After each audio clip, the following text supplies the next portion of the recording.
Dans un moment de loisir d'inspection du pays, le général en chef, profitant de la marée basse, traversait la mer Rouge à pied sec et gagna la rive opposée. Au retour, il fut surpris par la nuit. S'égara au milieu de la mer montant, il courut le plus grand danger et faillit périr, précisément de la même manière que Pharaon.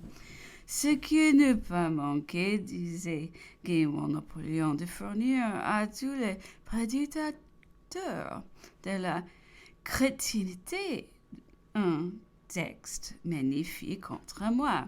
Ce fut à son arrivée sur la rive arabique qu'il reçut une députation des Cénobites du mont Sinaï qui venaient implorer sa protection et le supplier de vouloir bien s'inscrire sur l'antique registre de leur garantie. Napoléon se trouva inscrire son nom à la suite à l'île de Saladin, d'Ibrahim et de quelques autres. C'est à ce sujet, on a quelque chose de cette nature que l'empereur observait que dans la même année, il avait reçu des lettres de Rome et de la Mecque. Le pape l'appelant son très cher fils et le shérif le protecteur de la Sainte Kaaba.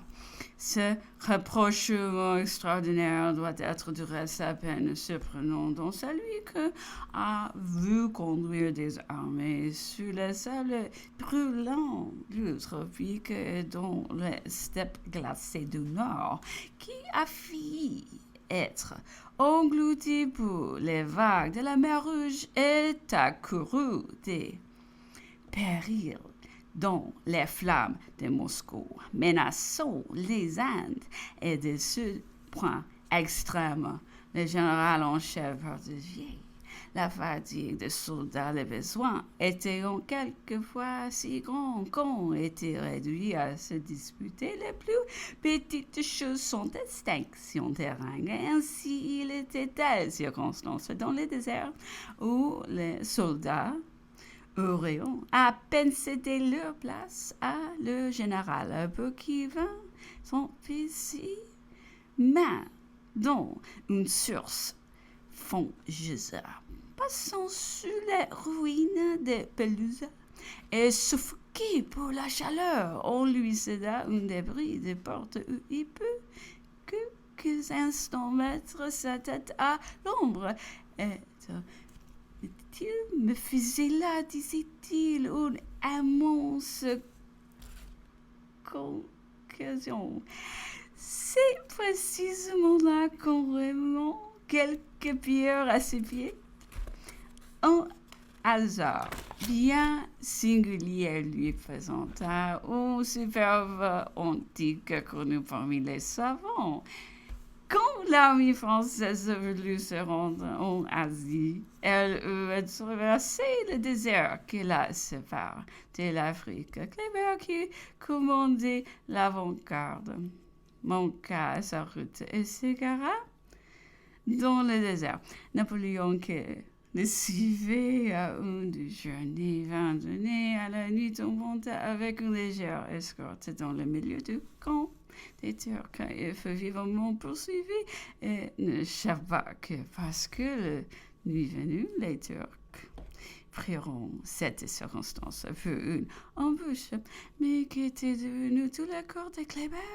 La plus grande partie de la nuit se passa dans une anxiété cruelle. On reçut enfin des indices pour quelques Arabes du désert, et le général en chef courut sur son dromadaire à la recherche de ses soldats. Il les trouva dans les plus profonds désespoirs. La vie des périodes de soif et de fatigue des jeunes soldats avaient même brisé le fusil.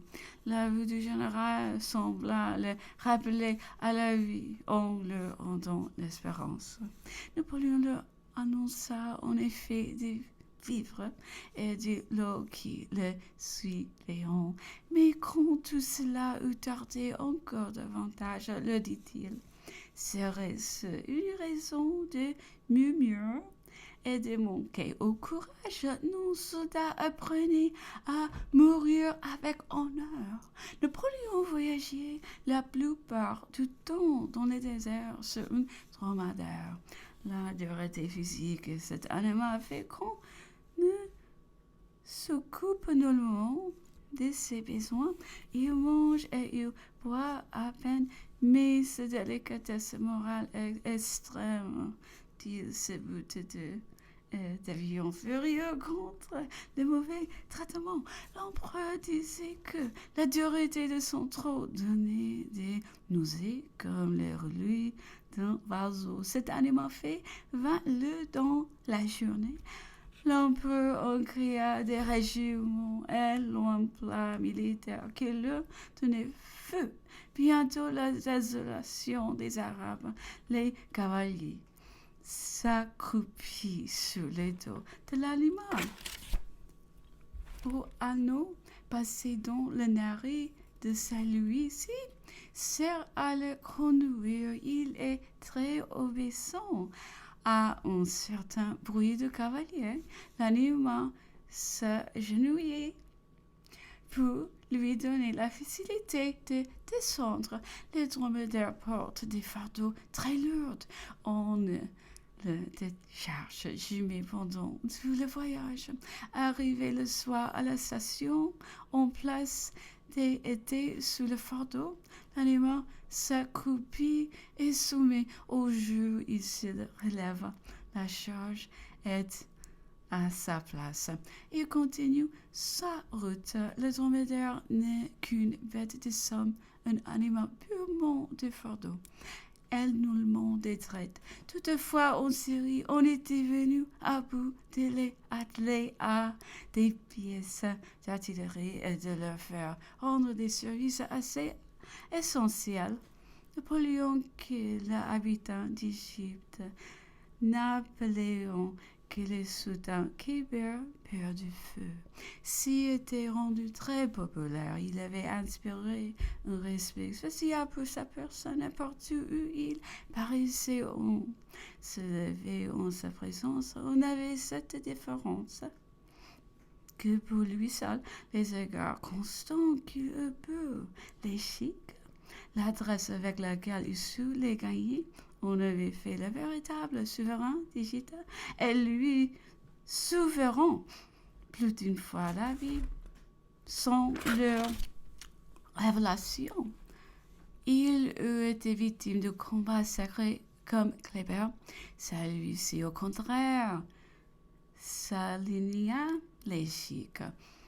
En faisant bâtonner un est-il péri. Bertrand se trouva un des juges qui condamneront l'assassin et il nous l'observait un jour et dit ce qui fit dire à l'empereur. Si les libellistes qui veulent que ce soit moi qui fais périr Kléber, les surveillants, ils ne manqueront pas de vous dire l'assassin ou le complice et concluront que votre titre de grand maréchal et votre séjour à Sainte-Hélène ont été la récompense et le châtiment